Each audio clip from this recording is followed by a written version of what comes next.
కాశీలో పవిత్ర గంగానది ఉత్తరంగా ఎందుకు ప్రవహిస్తుంది? ఈ అద్భుత రహస్యం గురించి తెలుసుకుందాం.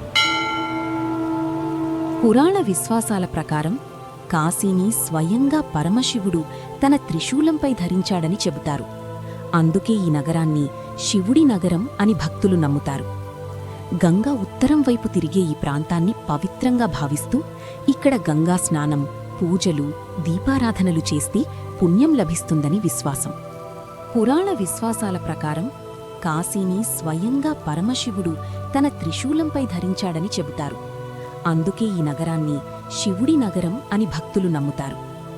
గంగా ఉత్తరం వైపు తిరిగే ఈ ప్రాంతాన్ని పవిత్రంగా భావిస్తూ ఇక్కడ గంగా స్నానం, పూజలు, దీపారాధనలు చేస్తే పుణ్యం లభిస్తుందని విశ్వాసం.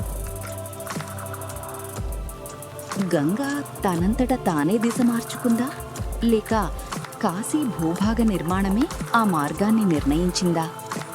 నదులు ప్రవహించే దారి, వాటి చుట్టూ ఉన్న భూమి ఆకృతి, ఎత్తుపల్లాలు, నది మలుపులు వంటి సహజ పరిస్థితులపై ఆధారపడి ఉంటుంది. అందుకే కాశీ దగ్గర గంగ తీసుకునే ఈ ప్రత్యేకమైన వంపుకు భౌగోళిక కారణముంది.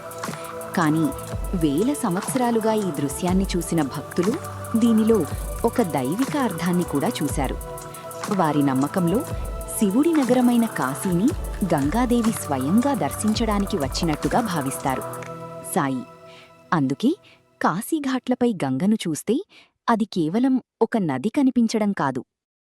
సరే, ఇలాంటి ఇంట్రెస్టింగ్ వీడియోలు ఇంకా చూడాలంటే ప్లీజ్ మా ఛానల్ని సబ్స్క్రైబ్ చేయండి. అలాగే ఈ వీడియో నచ్చితే ఒక లైక్ కూడా చేయండి. మీ సపోర్ట్ మాకు చాలా విలువైంది. ధన్యవాదాలు.